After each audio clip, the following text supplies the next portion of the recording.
Salut à tous, bienvenue dans ce 9e tutoriel. Aujourd'hui, on va parler du Playback Control. Pour accéder à ce Playback Control, vous avez deux solutions. Soit vous pouvez cliquer ici à gauche dans la petite barre et en allant sur les deux petits faders et les deux petits ronds, vous accédez directement à votre Playback Control. Soit vous pouvez le charger dans une vue comme les autres fenêtres. Alors je me suis déjà préparé une vue ici. J'ai chargé le Playback Control, la 3D pour avoir une visualisation en temps réel, mon groupe, des effets et mes macros.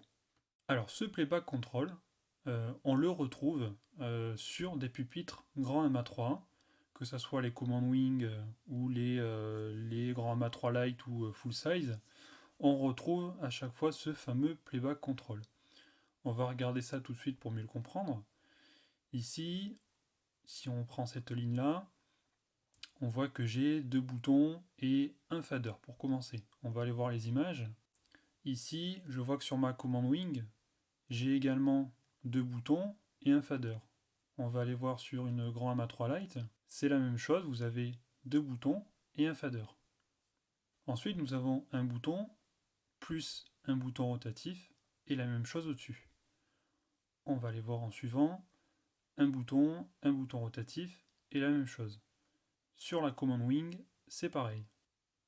Vous avez aussi remarqué que nous avons ici trois zones de notre playback. Ici, on en a uniquement deux. Sur notre grand MA3 Lite, nous en avons trois. Et si l'on va regarder le pupitre full size, on voit que ici nous avons deux fois le playback control. Alors juste en haut ici, on a d'autres boutons. Ces boutons, ce ne sont pas des boutons supplémentaires, ce sont des boutons qui sont reliés à nos boutons qui sont juste en dessous. On remarque, là je vais de 101 jusqu'à 401, je retrouve exactement la même chose ici, de 101 jusqu'à 401. Ces boutons vont pouvoir vous permettre de paramétrer ce que vous avez ici. Sur les pupitres, on retrouve ces fameux réglages ici dans cette fenêtre.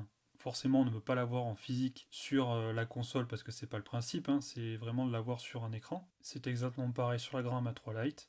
Et sur la Command Wing, on n'a rien car la Command Wing doit se connecter à un écran d'un ordinateur. On peut bien évidemment personnaliser cette vue, c'est-à-dire, par exemple, retirer tous nos boutons de label et d'accès aux réglages. Voilà, forcément on gagne beaucoup de place. Et retirer, si on le souhaite, certaines lignes. Donc par exemple la première ligne de nos boutons rotatifs, ici. Voilà. Et jusqu'à carrément garder une seule fonction, comme nos faders ici. Pour ce tuto, je vais uniquement me garder une ligne de boutons rotatifs, un fader, un bouton de déclenchement, et forcément mes réglages pour pouvoir faire les réglages. Je vais re-sauvegarder ma vue pour bien enregistrer cette visualisation. Et maintenant, nous allons commencer par assigner un dimmer sur un groupe de fixtures. Alors, comment assigner un groupe de fixtures à un dimmer ici? C'est très simple, vous prenez un groupe, donc ici je vais prendre mes mythos, je vais accéder au raccourci et je vais faire assign. Je vais aller cliquer directement sur la case 201 qui correspond à mon fader ici. Je peux également cliquer sur la case ici, ça aura exactement le même effet. Je vais faire pareil pour mes LED. Je viens d'assigner deux faders sur mes groupes de mes fixtures qui seront reliés au dimmer de mes fixtures. Alors actuellement je vois que sur ma 3D il ne se passe rien car sur ces fonctions de dimmer de groupe on a plusieurs modes. On va aller voir ça dans Edit Options sur un groupe. Ici on a plusieurs modes. Le mode positif, négatif, scaling et additive. On va rester sur le mode positif. Pour vous expliquer le mode positif, et bien en fait le fader ici de votre dimmer ne sera que actif, vous aurez uniquement la main sur votre dimmer de vos fixtures à partir du moment où ces fixtures là seront mis à 100% dans notre programmeur. Je vous montre, je vais faire Add Full pour aller plus vite. J'ai mis mon dimmer ici à 100%. Maintenant je vais réessayer mes faders. Je vois que maintenant j'ai la main sur les dimmers de mes fixtures. Et je peux après bien évidemment relancer mes effets et faire tout un tas de choses tout en gardant la main sur ce dimmer là. Alors si vous faites un triple clear, votre programmeur se remet à 0 et vous ne pouvez plus gérer l'intensité de votre dimmer. C'est là où intervient les modes. On va aller changer et essayer additive.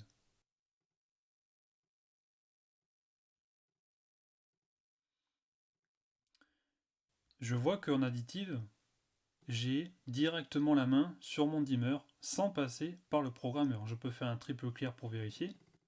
J'ai bien toujours la main sur le dimmer général de mes fixtures. Alors ce mode additif, pour vous l'expliquer, en fait, il va ajouter la valeur à ce qu'il se passe actuellement. Je m'explique mieux, on va prendre nos mythos et nos LED, et dans le dimmer, on va les mettre à 30%. Ok, ici je vois que j'ai mon intensité à 30%. Si j'augmente mon master, on va prendre le master de nos mythos, là, sur le début, rien ne se passe. Mais vous allez voir que dès que je vais passer les 30%, la valeur va s'ajouter, va continuer à grimper. Donc là, on le voit. Hein. Et pareil pour les LED. C'est-à-dire qu'additive, comme son nom l'indique, on va ajouter une valeur en plus de ce qui existe déjà. Alors, on n'additionne pas ici le 30% que l'on a là, plus la valeur ici. Non, ça, c'est un ajout. C'est comme si en fait on avait nos faders partaient de 30% ici et qu'on pouvait ajouter une intensité plus forte. Mais si on revenait à 30% ou forcément à 0, on garderait l'intensité de notre programmeur. On a bien évidemment d'autres fonctions de mode, mais nous on va rester pour ce tutoriel là sur la fonction additive. Pour vous donner un autre exemple de cette fonction additive, elle peut être très utile lorsque par exemple, admettons, vous avez un éclairage de face et que nous sommes par exemple ici en mode positive. On se dit, bon, voilà, je mets ici dans mon programmeur, mon dimmer à 100%, voilà, j'ai allumé ma face, ok, tout va bien. Je le gère éventuellement avec mon fader dimmer en mode positive. Alors je vais juste le remettre en mode positif pour que vous compreniez bien. Voilà, je gère mon intensité, j'ai mis mon programmeur à 100%. Et je me dis en plein live, bon, j'ai besoin de faire un triple clear, je fais un triple clear pour remettre quelque chose à 0. Sauf que j'ai oublié que ma face était allumée dans mon programmeur à 100%. Et forcément, tout s'éteint, tout devient noir. Donc c'est un petit peu embêtant. Et c'est là où intervient la fonction additive, où la fonction additive est forcément beaucoup plus pratique pour ce genre de cas, car elle vous permet d'avoir sous la main un fader, pour admettons sur cet exemple-là votre face, et pouvoir gérer l'intensité avec votre fader, et que même si vous faites un triple clear, ça n'aura aucune incidence sur l'intensité de votre face. Maintenant qu'on a fait le tour de ces master dimmers, alors vous avez remarqué aussi ce qui est pratique, c'est que on a la valeur qui est reportée à chaque fois sur nos groupes. C'est utile surtout si vous utilisez par exemple une command wing ou éventuellement un contrôleur MIDI. Et bien quand vous gérez vos faders en physique et que vous n'avez pas votre playback d'affiché, vous aurez toujours en temps réel sur votre groupe ce qui se passe en termes d'intensité. Alors maintenant, on va aller s'ajouter un effet sur un des boutons ici dans cette ligne. Ici, nous sommes sur des boutons pour exécuter une séquence ou par exemple un effet. On va s'enregistrer un premier effet. Donc je vais faire un triple clear, je vais prendre mes mythos, alors je vais les mettre à 100% ici pour bien voir ce qui se passe, et je vais lancer la fonction cercle.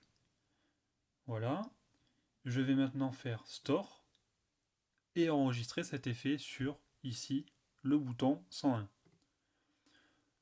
Voilà, je viens d'enregistrer l'effet.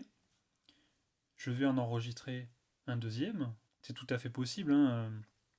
Ces boutons-là, en fait, sont des séquences et vous pouvez enregistrer dans ces séquences autant de Q que vous souhaitez. Donc une Q correspond à un certain réglage. Donc j'ai ma première Q ici, qui est mon effet cercle, et je vais enregistrer une seconde Q, qui va être l'effet, celui-là, de bas en haut.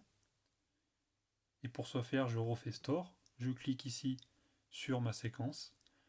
Le logiciel me demande ce que je souhaite faire, soit réécrire complètement et réeffacer ce qu'il y avait déjà, ou surtout ce qu'on veut faire, créer une seconde queue. Alors, une fois que vous avez dit au logiciel qu'ici vous voulez enregistrer une seconde queue à chaque fois que vous allez enregistrer un nouvel effet en plus. Vous ne repasserez pas par cette fenêtre de sélection, overwrite, seconde queue, etc. Il prend automatiquement en compte votre choix que vous aviez fait sur le second enregistrement. Alors on a enregistré nos deux effets, on va faire un triple clear. Et maintenant on va aller voir un petit peu dans ces séquences déjà. On va aller ici dans notre espace réglage et je vais faire un clic droit sur ce bouton. Alors, explication, quand on fait un clic gauche, on accède au réglage du bouton ici, et quand on fait un clic droit, on entre dans la séquence avec nos réglages que l'on a enregistrés. Ici, je retrouve mes deux effets. Alors, je ne les ai pas renommés correctement. Si j'avais bien renommé mon cercle, j'aurais cercle d'affiché ici. Ici, je retrouve Absolute parce que j'avais renommé de bas en haut Absolute pour un précédent tuto. Nous, ce qu'on va faire, on va seulement renommer nos queues ici. Donc là, je sais que c'est cercle, donc je vais mettre circle en anglais. Et ici, je vais mettre up, down. Je ferme cette fenêtre et je vois que j'ai bien renommé mes deux queues. J'ai mes deux effets, circle et up, down. On va essayer de déclencher. On va cliquer sur Go plus ici. Je vois que je lance mon effet cercle. Donc mon effet cercle est activé en bleu ici. Je vais appuyer une seconde fois sur mon bouton. Je vois que je passe sur Up Down et je vois bien que mon effet s'est donc bien lancé. On peut toujours gérer l'intensité en temps réel.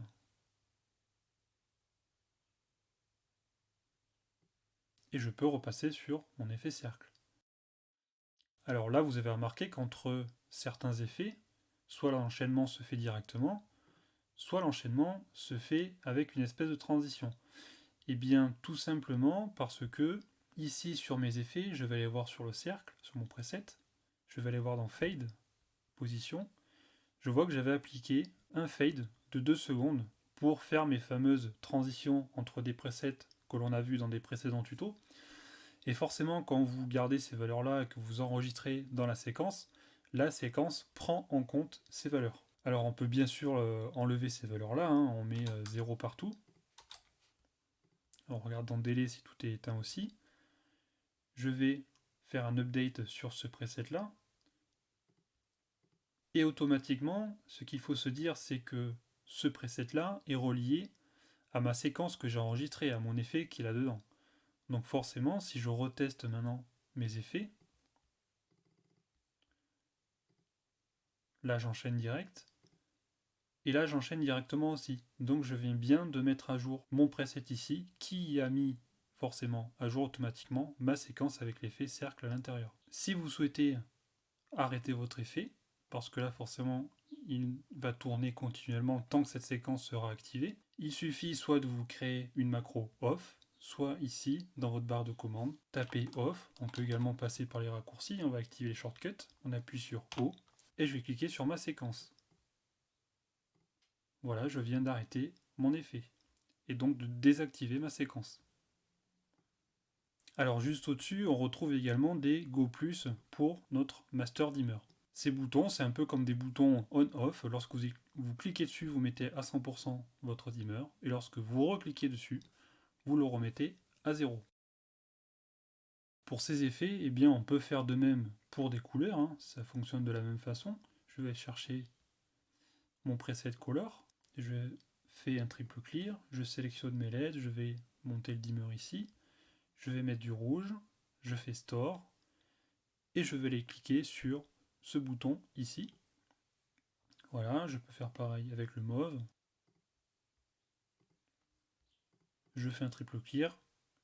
Et là, je vois bien que je bascule entre les deux couleurs. On peut ici directement dans la séquence appliquer un fade entre nos cues. Ça se passe ici dans Q. C'est ce qui va faire une transition entre chaque Q. Donc ici c'est notre rouge, ici c'est notre magenta. Je vais mettre 2 secondes ici partout. Je ferme. Maintenant je réessaye mes déclenchements. Et je vois dans ma 3D que j'ai bien une transition de 2 secondes entre chaque Q. On va maintenant s'ajouter un bouton rotatif. Alors on va utiliser une fonction spécifique pour ce bouton rotatif qui peut être très intéressant pour nos effets. Je vais ajouter un réglage de vitesse qui va être linké sur mes effets ici dans cette séquence. Alors pour ce faire, je vais avoir besoin d'accéder à ma case de réglage 301 qui est ici. Je vais faire un clic droit dessus, voilà. Et ici dans Objet, je vais aller dans Master. Je vais déplier Speed et je vais sélectionner Speed 1. Je ferme cette fenêtre. Voilà, j'ai bien mis un réglage Speed que je peux régler avec un bouton rotatif. Alors le bouton Speed c'est intéressant, mais pour le moment il n'est pas linké sur cette séquence. On va aller le faire tout de suite. Je fais un clic gauche, je vais aller dans Setting ici, et nous retrouvons dans cette fenêtre le Speedmaster. Je clique sur Speedmaster, et je retrouve toute la liste de mes speeds, dont le speed numéro 1, que je vais aller sélectionner. Je ferme cette fenêtre. Je vais maintenant relancer un effet. Voilà, et maintenant je vais effectuer un réglage sur mon bouton rotatif. Je vois que mon effet accélère.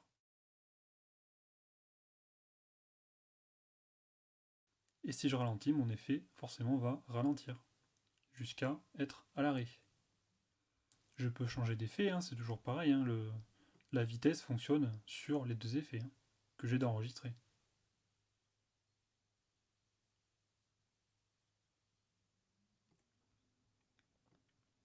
Ce réglage est intéressant quand vous chargez vos effets dans des séquences ici, et que vous souhaitez avoir la main sur la vitesse de vos effets sans avoir à passer par les réglages d'effets et réajuster à chaque fois. Et bien en plein live, ça vous permet de lancer vos effets et en temps réel avec un Speedmaster, régler leur vitesse. On pourrait faire de même si on chargeait un effet couleur. On avait créé un effet couleur, je vais aller le récupérer. Voilà, sur mes LED. Alors je vais supprimer ici ce preset d'enchaînement couleur. Je vais prendre mes LED, je vais prendre mon effet que j'avais créé, je vais faire Store et je vais l'enregistrer de nouveau sur le bouton que je viens de supprimer. Voilà, on va linker un nouveau Speedmaster ici. Donc je vais sur 302 là, Master, et je vais prendre le Speed 2. Nous allons linker sur la séquence 4.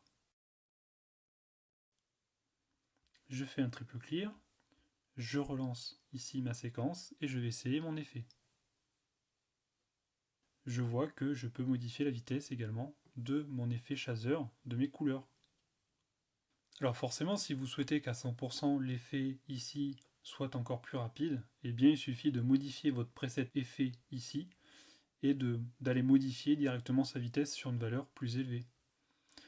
Alors là, vous remarquez que je n'ai pas la main sur mon dimmer parce que tout simplement, j'ai enregistré le dimmer à 100% sur cet effet-là.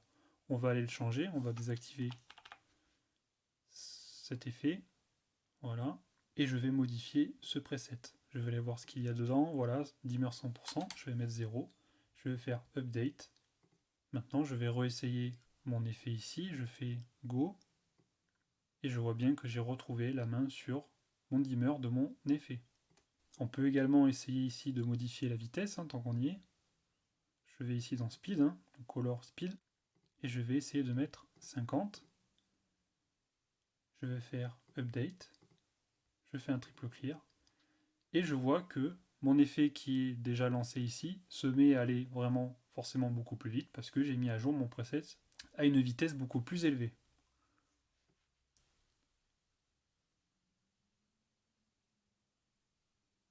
À vous de trouver le juste milieu sur la vitesse maximale que vous souhaitez mettre en résumé sur votre preset. Ces séquences, on peut bien évidemment les renommer, on a marqué séquence 4. Alors pour renommer une séquence, je clique gauche, je vais sur label et je renomme ma séquence. Donc là je vais mettre couleur, voilà, et ici, mouvement. Vous pouvez évidemment changer de wing ici, où on voit que les numéros augmentent, ce sont d'autres faders et des boutons différents, et changer de page. Autre fonction, on va aller mettre une fonction d'une position précise sur un fader. Donc je vais récupérer ma fenêtre position, voilà, de mes mythos. Je vais les mettre ici à 100%. Et je vais déclencher la fonction vers le haut. Alors je vais retirer tout ce qui est fade Donc position et délai sur ce preset là. Voilà, on va mettre à jour et je vais l'enregistrer ici sur 205. Je fais un triple clear, je vais voir un petit peu ce qui se passe. Bon, voilà, quand je monte le dimmer vers le haut, tout se met vers le haut direct, et quand je le mets à 0, tout se remet vers le bas. Alors, c'est pas très intéressant pour le moment, on va aller modifier ça dans la séquence. On fait un clic gauche, ici sur Go+, je vais désactiver. Je mets la case vide ici. Je referme, maintenant je vais réessayer. Bon, ok, toujours pareil. On va changer encore, et sur le master, on va mettre XB. On réessaye, et là je vois que j'ai, en fonction de mon fader, eh bien, ma position qui se déclenche en fait, elle suit le fader, c'est-à-dire plus je vais augmenter mon fader, plus l'effet va se diriger vers la position que j'ai réglée. Mais ça peut également nous servir pour nos effets. Alors on va essayer ça, on va se mettre un effet sur un fader également. Je prends une mythos, et je vais prendre le preset ici qui était un effet déjà. C'est un effet cercle un petit peu plus différent. Je vais enregistrer ça sur un nouveau preset, on va le mettre sur le 204, et on va faire exactement le même réglage sur le 204. Voilà, je ferme, je fais un triple clear ici, et je vais essayer cet effet. Là, je vois que j'ai exactement la même fonction, et ce qui me permet, entre guillemets, de régler une taille sur mon effet. C'est-à-dire que là, plus j'augmente, plus je vais augmenter la taille de l'effet et arriver à mon effet que j'ai réglé. C'est là où c'est intéressant, c'est parce que vous pouvez déclencher votre effet et en même temps gérer un petit peu sa taille. Alors là, on voit que c'est pas forcément ce qu'il y a de plus intéressant, parce qu'il y a beaucoup de lire qui pointent vers là-bas, sur cet effet-là. Mais n'hésitez pas à faire des essais sur d'autres effets. Ça fonctionnerait mieux sur un effet qui irait de bas vers le haut. On va essayer ça tout de suite. C'est très simple. Je prends une mythos, je prends cet effet-là, je fais store, et je vais cliquer sur ma séquence, et là je ne vais pas faire create second queue, je fais overwrite pour réécrire mon effet. On va désactiver ceci pour être tranquille, voilà, pour bien relancer l'effet. Et maintenant je vais réessayer, et je vois que j'ai mon effet de base en haut qui fonctionne en fonction de mon fader, donc suivant là où je le positionne. Ce qui me permet d'avoir mon effet qui s'arrête juste au ras du devant de la scène, ou de partir tout en haut et avoir un effet qui va de bas en haut. Voilà pour les bases du playback control. Ce qu'il faut se dire, c'est qu'il y a énormément de choses de possibles avec ce playback control. Là, on a vraiment vu les bases et la surface. À vous de mener quelques petites expériences. Il n'y a que comme ça que l'on peut bien comprendre le fonctionnement et découvrir éventuellement des fonctions que l'on ne soupçonnait pas du tout. Après, dites-vous bien que ce playback control, quand vous allez être sur du live, il faut bien penser que l'agencement du playback control doit être impérativement agencé au mieux par rapport à vos méthodes de travail. C'est-à-dire, je ne sais pas, vous avez 20 groupes de fixtures, que vous vous dites, bon, ben, je vais mettre mes 20 dimmers de fixtures dans mes faders ici, et qu'à l'arrivée, vous ne vous servez que uniquement de 10 faders pour gérer que 10 groupes de fixtures, eh bien c'est inutile d'avoir 20 faders alors que vous en utilisez qu'une partie. Ça va surcharger pour rien votre playback. On peut forcément vite se perdre quand on commence à avoir beaucoup de choses. Donc c'est pour ça que c'est important de bien régler ce playback, de bien y mettre ce que vous avez besoin uniquement, quitte à vous créer d'autres pages, pour avoir plusieurs modes différents de playback. Mais voilà, ce qui est important, c'est d'agencer tout ça le mieux possible.